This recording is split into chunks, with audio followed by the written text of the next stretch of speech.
अस्सलाम वालेकुम viewers, Ahmad logs channel में खुश आमदीद। Jazz cash payment gateway integration part 6। आज मैं आपको बताऊंगा कि आईपीएन नोटिफिकेशन क्या होता है और इसको हम अपनी वेबसाइट में कैसे इंटीग्रेट करते हैं। तो चलें हम अपना टॉपिक स्टार्ट करते हैं। तो सबसे पहले हम पेमेंट मोड्स की बात कर लेते हैं। सबसे पहला HTTP पोस्ट पेज रीडायरेक्ट, ये तकरीबन कंप्लीट हो चुका है। इसका सिर्फ एक टॉपिक रह गया है आईपीएन नोटिफिकेशन वाला, और इंशाल्लाह इसको आज हम पूरा कर लेंगे। दूसरा है रेस्ट एपीआई। इस पेमेंट मोड का सबसे बड़ा फायदा ये है कि कस्टमर मर्चेंट की वेबसाइट पर रहते हुए सारा पेमेंट प्रोसेस कंप्लीट करता है और कस्टमर को पेमेंट गेटवे की वेबसाइट पर नहीं भेजा जाता। तो इससे ये फायदा होता है कि कस्टमर की रिटेंशन मर्चेंट की वेबसाइट पर बढ़ जाती है। ये बिल्कुल ऐसे ही है जैसे YouTube पर वीडियो रिटेंशन होती है। उसके बाद तीसरा सोप एपीआई। इसको एक तो हम आईपीएन नोटिफिकेशन के लिए इस्तेमाल करते हैं, जिसके बारे में आज हम बात करेंगे, और उसके अलावा डिफरेंट पेमेंट मेथड्स जो हैं उनको इंटीग्रेट करने के लिए भी इसको इस्तेमाल किया जाता है, जैसा कि क्रेडिट कार्ड की पेमेंट है या मोबाइल पेमेंट है या वाउचर पेमेंट है। तो अगर इसको हमने इंटीग्रेट करना है तो सोप एपीआई को यूज़ करते हुए भी आप इंटीग्रेशन कर सकते हैं। उसके बाद चौथा है होस्टेड पेमेंट गेटवे। तो अगर आपने जैज़ कैश पेमेंट गेटवे को शॉपिफाई में इंटीग्रेट करना है तो फिर आपको ये होस्टेड पेमेंट गेटवे इसको यूज़ करना पड़ेगा, क्योंकि शॉपिफाई होस्टेड पेमेंट गेटवे की सहूलत प्रोवाइड करता है। तो उसके लिए शॉपिफाई को सबसे पहले एप्लीकेशन देनी पड़ती है, और जब वो एप्लीकेशन अप्रूव हो जाती है तो फिर आप जो भी होस्टेड पेमेंट गेटवे है उसको शॉपिफाई में अटैच कर सकते हैं।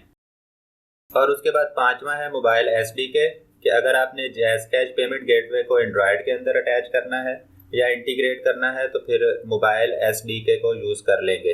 इसमें दो मेथड यूज़ किए जाते हैं, एक कॉर्डोवा प्लगइन है उसको इस्तेमाल किया जाता है, और दूसरा वेब व्यू, उसको हम इस्तेमाल करते हैं। नेक्स्ट हम आईपीएन नोटिफिकेशन की बात कर लेते हैं। आईपीएन नोटिफिकेशन या इंस्टेंट पेमेंट नोटिफिकेशन ये एक सिंपल मैसेज सर्विस है जो कि ऑटोमेटिकली मर्चेंट को नोटिफाई कर देती है, बता देती है किसी भी ट्रांजैक्शन के इवेंट के मतलब, ट्रांजैक्शन के स्टेटस के मतलब। और इसको कहाँ पर यूज़ किया जाता है या इसको हम क्यों यूज़ करते हैं। तो पहली चीज़ के ट्रांजैक्शन का स्टेटस चेक करने के लिए कि इस ट्रांजैक्शन का स्टेटस क्या है, पेंडिंग है, कंप्लीट है या डिनाइड या जो भी है, हम स्टेटस को चेक करने के लिए आईपीएन नोटिफिकेशन को यूज़ करते हैं। दूसरा क्रेडिट कार्ड की ऑथराइजेशन के लिए, मतलब कि क्रेडिट कार्ड से पेमेंट नहीं काटी जाती, सिर्फ उसको चेक किया जाता है कि ये वैलिड है, एक्सपायर तो नहीं हो चुका और इसमें बैलेंस है या नहीं। और लास्ट वन है रिकरिंग पेमेंट्स। इसमें क्या होता है कि आप ये समझ लें कि इंस्टॉलमेंट्स में जो पेमेंट की जाती है वो रिकरिंग पेमेंट्स होती है। तो रिकरिंग पेमेंट्स के लिए भी आईपीएन नोटिफिकेशन को यूज़ किया जाता है। नेक्स्ट आगे चलते हैं कि मर्चेंट इसको कैसे इस्तेमाल करेगा।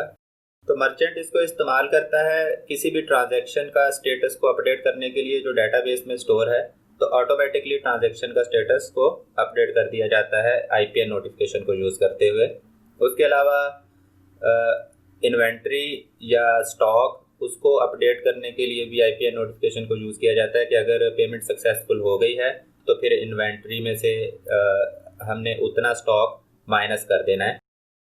उसके बाद ईमेल परचेज ईमेल कंफर्मेशन के लिए भी इस्तेमाल किया जाता है, और फिर शिपिंग नोटिफिकेशन के लिए इसको इस्तेमाल किया जाता है। और इसी तरह अगर यूज़र ने कोई या कस्टमर ने कोई डिजिटल मीडिया या डिजिटल कंटेंट को ख़रीदा है, जैसे कि कोई ई बुक है या कोई सॉफ्टवेयर है, तो फिर उसके डाउनलोड लिंक को एनेबल करने के लिए भी हम या मर्चेंट इसको इस्तेमाल करता है।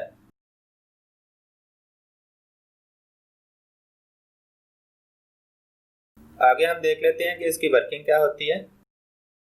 सबसे पहले मर्चेंट आईपीएन लिसनर अपनी वेबसाइट के ऊपर बनाएगा, और फिर उस आईपीएन लिसनर का जो यूआरएल है, एड्रेस है, उसको अपने मर्चेंट अकाउंट में ऐड कर देगा। तो मैं आपको दिखा देता हूँ, यहाँ पर ऐड करना है। जब यूआरएल को ऐड कर दिया जाता है तो उसके बाद पेमेंट गेटवे नोटिफिकेशन, ट्रांजैक्शन से रिलेटेड जो नोटिफिकेशंस होते हैं उनको सेंड करना शुरू कर देता है। जब भी कोई नया नोटिफिकेशन आएगा तो पेमेंट गेटवे हमारे आईपीएन लिसनर को सेंड कर देगा और हमारा आईपीएन लिसनर उस मैसेज को गेट करता है और फिर जो भी फंक्शन या जो भी कोड लगाया होता है उसके मुताबिक वो उस ट्रांजैक्शन को प्रोसेस कर देता है। तो इसकी वर्किंग को एक एग्जांपल से समझते हैं। सबसे पहले मर्चेंट अपनी वेबसाइट के ऊपर एक आईपीएन लिसनर क्रिएट कर देता है और फिर उसके बाद इस आईपीएन लिसनर का एड्रेस को या यूआरएल को पेमेंट गेटवे के मर्चेंट अकाउंट में ऐड कर देता है। तो जब एड्रेस ऐड हो जाता है वहाँ पर पेमेंट गेटवे के पास, तो फिर payment gateway different notification IPN listeners को सेंड करता है और आईपीएन लिसनर इन नोटिफिकेशन को गेट कर लेता है और फिर जो भी कोड लगा होता है उसके मुताबिक उसको नोटिफिकेशन को प्रोसेस कर दिया जाता है। आईपीएन लिसनर बनाने के स्टेप्स, पहला है क्रिएट आईपीएन लिसनर। तो चले हम आईपीएन लिसनर बनाते हैं। आपने गूगल में नोसूप PHP लिख के सर्च करना है। तो इसमें दूसरे वाला रिजल्ट ये देखें, source4.net, इसको आपने ओपन कर लेना है और फिर यहाँ डाउनलोड के लिंक पे क्लिक करना है और फिर इसको सेव कर लेना है। तो ये डाउनलोड हो जाएगा, यहाँ पे आ जाते हैं। तो चलिए इसको डाउनलोड हो गया, करते हैं, इसको एक्सट्रैक्ट कर लें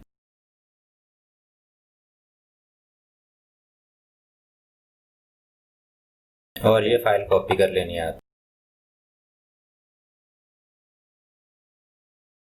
और फिर अपने प्रोजेक्ट को ओपन कर लेना है।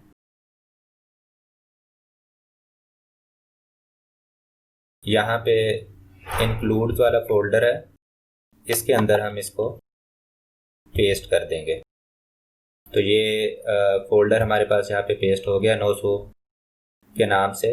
इसको हम ओपन करते हैं। इसमें ये लिप वाला फोल्डर और इसके अंदर यहाँ पे nosoap.php, तो इसको हम यूज़ करेंगे। तो चलें हम कोड की तरफ चलते हैं। यहाँ पर हम एक न्यू फाइल बनाएंगे और इसका नेम रख लेना है soapipn.php और इसको सेव कर देते हैं। सबसे पहले सूप लाइब्रेरी को अपने प्रोग्राम में इंक्लूड करवा लेना है। फिर एक फंक्शन लिखना है। पेमेंट गेटवे से जो आईपीएन नोटिफिकेशन आएगा ये फंक्शन उसको एक्सेस करेगा और फिर डेटाबेस में पेमेंट के स्टेटस को अपडेट कर देगा। तो आईपीएन नोटिफिकेशन के साथ कुछ पैरामीटर्स भी होते हैं, तो इस फंक्शन के अंदर हम वो सारे पैरामीटर्स ऐड कर देंगे। इनमें से कुछ पैरामीटर्स रिक्वायर्ड होते हैं, तो वो जो रिक्वायर्ड पैरामीटर्स हैं उनको हम एक अरे के अंदर स्टोर कर लेंगे और इन पैरामीटर्स में से कोई भी पैरामीटर नल नहीं होना चाहिए, मतलब खाली नहीं होना चाहिए। तो ये वो सारे रिक्वायर्ड पैरामीटर्स हैं और इनको हमने एक अरे के अंदर ऐड कर लिया है। और फिर हम चेक करेंगे कि इनमें से कोई पैरामीटर्स नल या खाली तो नहीं है। अगर नल या खाली होगा तो फिर हम एक एरर मैसेज सेंड करेंगे और उसके बाद अपने प्रोग्राम को एग्जिट कर देंगे। फिर हम चेक करेंगे कि ये जो आईपीएन नोटिफिकेशन आया है पेमेंट गेटवे की तरफ से, ये वाचर पेमेंट का है। अगर तो ये वाचर पेमेंट का नहीं होगा तो फिर हम इनवैलिड पैरामीटर्स का मैसेज देंगे और उसके बाद प्रोग्राम को एग्जिट कर देंगे। और अब हम यहाँ पर एक क्यूरी लिखेंगे और ये क्यूरी क्या करेगी, डेटाबेस में उस पेमेंट स्टेटस को सिंपल अपडेट कर देगी और अगर तो डेटाबेस में जो पेमेंट स्टेटस लिखा हुआ है वो अपडेट हो जाएगा तो हम फिर एक सक्सेस का मैसेज रिटर्न कर देंगे। और अगर डेटाबेस में पेमेंट स्टेटस अपडेट नहीं होता तो फिर हम एक एरर मैसेज सेंड करेंगे और उसके बाद प्रोग्राम हमारा क्लोज हो जाएगा। अब हम सर्वर क्रिएट करेंगे, नोसूप सर्वर, और फिर इस सर्वर का कोई नाम रख देना है आपने। मैंने इसका रखा है सर्वर 1। और फिर ये जो अभी हमने फंक्शन बनाया है इस फंक्शन को हम इस सर्वर में रजिस्टर कर देंगे। फंक्शन का नाम है डू अपडेट पेमेंट स्टेटस, तो इसको हमने यहाँ पर रजिस्टर करना है। इसके सारे पैरामीटर्स भी साथ में लिख देने हैं आपने यहाँ पर। तो ये वही सारे पैरामीटर्स हैं जो कि ऊपर फंक्शन के अंदर हमने डिक्लेयर किए थे, तो उनको हम यहाँ पर रजिस्टर कर देंगे। तो ये इनपुट पैरामीटर्स हैं। उसके बाद हमारा फंक्शन जो रिस्पॉन्स भेजेगा उसको हम यहाँ पर स्पेसिफाई करेंगे। तो सबसे एंड पे हम सिंपली जो स्ट्रीम आईपीएन नोटिफिकेशन की सूरत में पेमेंट गेटवे की तरफ से आएगी उसको हम गेट कर लेंगे। तो ये हमारी फाइल बन गई है। अब हम इसको टेस्ट करते हैं। तो टेस्ट करने के लिए ये फाइल का नाम देख लें, soapipn.php। इस फाइल को हम ब्राउज़र में ओपन कर लेंगे। तो ये लोकल होस्ट JazzCache 6 और उसके बाद soapipn.php। तो ये हमारे पास फाइल खुल गई है। ये इसका नाम रखा था हमने server1। इसमें से ये फंक्शन रजिस्टर किया हुआ है डू अपडेट पेमेंट स्टेटस। इसके ऊपर आप क्लिक करेंगे तो ये हमारे पास फंक्शन के पैरामीटर्स खुल गए हैं। तो आप देख लें इसमें ये इनपुट पैरामीटर्स हैं। ये वो पैरामीटर्स हैं जो कि पेमेंट गेटवे जब आईपीएन नोटिफिकेशन भेजेगा तो ये पैरामीटर्स साथ में आएंगे। और उसके बाद आउटपुट है, हम एक रिस्पॉन्स वापस पेमेंट गेटवे को सेंड करेंगे। तो वो जो रिस्पॉन्स है वो do update payment status result इसके अंदर स्टोर होगा और यहाँ से हम उसको सेंड कर देंगे। इसको यहाँ से क्लोज कर देंगे और इसका यूआरएल चेक करने के लिए ये देखें यहाँ पर लिखा हुआ है WSDL। इसके ऊपर क्लिक करना है तो ये एक सोप फाइल या XML फाइल ओपन हो गई है। और इसका यहाँ पर अगर आप देखें तो ये इसका यूआरएल है। इसको आपने यहाँ से कॉपी कर लेना है और इस यूआरएल को हम JazzCache के मर्चेंट अकाउंट में या सैंडबॉक्स अकाउंट में जाके एंटर करेंगे। तो चले हम इसको एंटर करते हैं। आपने JazzCache सैंडबॉक्स अकाउंट को ओपन कर लेना है। यहाँ से सैंडबॉक्स टेस्टिंग पर क्लिक करना है और जब ये पेज ओपन हो जाए तो इसमें यहाँ पर नीचे देखें IPN URL। तो IPN URL यहाँ पर आप इसको पेस्ट कर देंगे अपने URL को और फिर अपडेट के ऊपर क्लिक कर देना है। तो URL हमारा ऐड हो गया है। इसको टेस्ट करने के लिए आपके पास मर्चेंट अकाउंट होना चाहिए। सैंडबॉक्स अकाउंट में टेस्टिंग की सहूलत नहीं है। इसको टेस्ट करने के लिए मैंने छोटा सा कोड लिखा है, उसको देख लेते हैं, समझ लेते हैं और फिर टेस्ट करके देखते हैं कि हमारा सिस्टम सही काम कर रहा है या नहीं कर रहा। हमने अपनी वेबसाइट के ऊपर एक सोप सर्वर क्रिएट कर लिया है जिसका नाम है soapipn.php। और इस सर्वर को नॉर्मली जो क्लाइंट्स होते हैं वो नोटिफिकेशन भेजते हैं और वो क्लाइंट इंस्टॉल होता है पेमेंट गेटवे के ऊपर। तो ये जो client.php वाली फाइल है हम ये बनाएंगे और फिर इस फाइल को यूज़ करते हुए हम अपनी टेस्टिंग करेंगे। क्लाइंट फाइल बनाने के लिए आपने अपने प्रोजेक्ट फोल्डर को ओपन कर लेना है। यहाँ से XAMPP और फिर htdocs और इस जगह पर हम एक नया प्रोजेक्ट बनाएंगे। तो न्यू और फिर फोल्डर, इसका नाम हमने रख देना है पेमेंट गेटवे। और इस फोल्डर के अंदर अब हम एक फ़ाइल बनाते हैं। इस फाइल का आपने नाम रख लेना है client.php। और एक दूसरा काम करना है, आपने अपने प्रोजेक्ट वाले फोल्डर में आ जाना है और यहाँ से इंक्लूड वाले फोल्डर में और ये नो सूप जो फोल्डर है इसको कॉपी कर लेना है और फिर उसके बाद वापस दोबारा से पेमेंट गेटवे वाले फोल्डर में आ जाना है और यहाँ पर आकर आपने इस फोल्डर को पेस्ट कर देना है। तो अब हम इस क्लाइंट की फाइल को ओपन करते हैं और यहाँ पर अब हम कोड लिखते हैं। सबसे पहले हम सोप लाइब्रेरी को अपने प्रोग्राम में इंक्लूड कर लेंगे। उसके बाद हम क्लाइंट बनाएंगे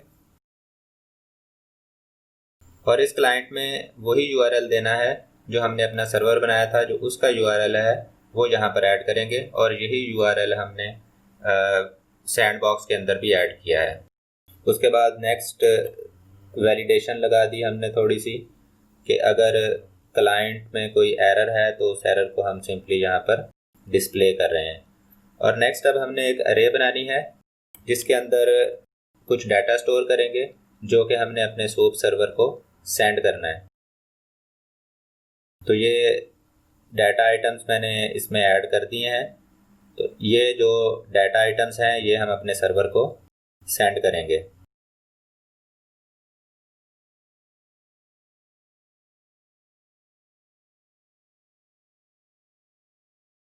और फिर उसके बाद हम सर्वर को कॉल करेंगे। तो यहाँ पर देखें कि क्लाइंट कॉल और डू अपडेट पेमेंट स्टेटस। तो ये डू अपडेट पेमेंट स्टेटस ये वो वाला फंक्शन है जो कि हमने सर्वर के ऊपर बनाया था और अब हम इसको कॉल कर रहे हैं क्लाइंट की फाइल से। और उसके बाद हमने यहाँ पर वैलिडेशन लगा देनी है, एरर वैलिडेशन, कि अगर कोई भी एरर आता है हमारे सिस्टम में तो वो एरर डिस्प्ले हो जाएगा। तो ये एरर वैलिडेशन का कोड मैंने लगा दिया है। और सबसे एंड पे जो रिस्पॉन्स हमारा सर्वर भेजेगा उस रिस्पॉन्स को हम यहाँ पर डिस्प्ले करवाएंगे। तो ये क्लाइंट की फाइल हमारी बन गई है और अब हम इसको टेस्ट करते हैं। तो ये मैं अपनी वेबसाइट पर आ गया हूँ। IPN नोटिफिकेशन को चेक करने के लिए सबसे पहले यहाँ से मैं कोई चीज़ खरीदूँगा और फिर उसके बाद IPN नोटिफिकेशन को हम चेक करेंगे कि वो डाटाबेस में हमारी वैल्यूज़ को अपडेट कर रहा है या नहीं कर रहा। तो स्टार्ट करते हैं। बाय नाउ पे क्लिक करूँगा, फिर पे क्लिक कर दूँगा। यहाँ से वाउचर पेमेंट को सिलेक्ट कर लेना है क्योंकि ये पेंडिंग पेमेंट होती है। मोबाइल नंबर दिया मैंने, तो ये वाउचर कोड जनरेट हो गया। तो ये रिस्पॉन्स हमारी वेबसाइट पर वापस आ गया है और यहाँ पर मैसेज देख लें, order is placed and waiting for financial to be received over the counter. और अब हम अपने डाटाबेस में आते हैं और यहाँ से पेमेंट वाले फोल्डर को चेक करते हैं कि इसमें पेमेंट का स्टेटस क्या है। तो यहाँ से अगर आप देखें तो ये पेमेंट स्टेटस यहाँ पे 0 है, मतलब अभी पेमेंट पेंडिंग है। तो अब हम क्लाइंट को यूज़ करते हुए IPN नोटिफिकेशन अपनी वेबसाइट पे सेंड करेंगे और पेमेंट स्टेटस चेक करेंगे फिर दोबारा से कि ये 1 होता है या नहीं होता। तो चलें चेक करते हैं। सबसे पहले हम अपनी क्लाइंट वाली फाइल को ओपन कर लेंगे। तो पेमेंट गेटवे का फोल्डर बनाया था, इसके अंदर ये क्लाइंट वाली फाइल है, इसको हमने ओपन कर लेना है। तो ये फाइल ओपन हो गई। इसके अंदर कुछ डाटा आइटम्स हम चेंज करेंगे। तो ये जो 00 हैं, ये 3 लाइनें, इनको हम चेंज कर देंगे। किन से? जो कि हमारे पास रिस्पॉन्स आया है यहाँ पर, उस रिस्पॉन्स के साथ। तो पहली चीज़ हमने जो ऐड करनी है वो है ट्रांजैक्शन का रेफरेंस नंबर। इसको मैं यहाँ से कॉपी कर लूँगा और यहाँ पे ये ट्रांजैक्शन रेफरेंस नंबर पहला इसमें मैं यहाँ पर इसको पेस्ट कर दूँगा। दूसरी चीज़ जो हमें चाहिए वो ट्रांजैक्शन डेट एंड टाइम है। मैंने इसको भी यहाँ से कॉपी कर लिया और फिर वापस आ गया और ये ट्रांजैक्शन डेट एंड टाइम की लाइन है, इसके अंदर मैंने इसको पेस्ट कर दिया। और तीसरी चीज़ हमें चाहिए वो है रिट्रीवल रेफरेंस नंबर। तो हम वापस आ जाते हैं और रिट्रीवल रेफरेंस नंबर अगर आप देखें तो ये है, इसको मैं यहाँ से कॉपी कर लूँगा और इसको ला के यहाँ पे पेस्ट कर दूँगा। तो अब हमने ट्रांजैक्शन का सारा डाटा एंटर कर लिया है और अब हम इस क्लाइंट की फाइल को कॉल करते हैं। मैं ब्राउज़र को ओपन कर लूँगा, यहाँ से न्यू टैब ओपन कर लेता हूँ और यहाँ पर आपने अब एड्रेस लिखना है। तो ये लोकल होस्ट आप देखें इसमें आगे है पेमेंट गेटवे और client.php। मैं एंटर पे क्लिक करता हूँ। तो यहाँ पर देखें कि स्टेटस सक्सेसफुल हो गया है, स्टेटस अपडेटेड सक्सेसफुली। तो इसका मतलब ये है कि IPN नोटिफिकेशन यहाँ से जो भेजा था हमने अपनी वेबसाइट के ऊपर वो सक्सेसफुल हो गया है और हमारे डाटाबेस के अंदर उस वैल्यू को भी अपडेट कर दिया है। तो अब हम चेक कर लेते हैं कि पेमेंट टेबल में उस स्टेटस की वैल्यू अपडेट हुई है या नहीं हुई। तो आप यहाँ पर देखें स्टेटस अपडेट हो चुका है, 1 हो गया है। तो इसका मतलब ये है कि हमारा जो सिस्टम है वो बिल्कुल ठीक काम कर रहा है। आज की वीडियो कैसी लगी नीचे कमेंट करके या लाइक करके मुझे ज़रूर बताएं और अगर आप इसी तरह की वीडियोस देखना चाहते हैं तो आप मेरे चैनल को सब्सक्राइब कर लें ताकि हर नई आने वाली वीडियो का नोटिफिकेशन आपको मिलता रहे। और नेक्स्ट वीडियो तक के लिए अल्लाह हाफ़िज़।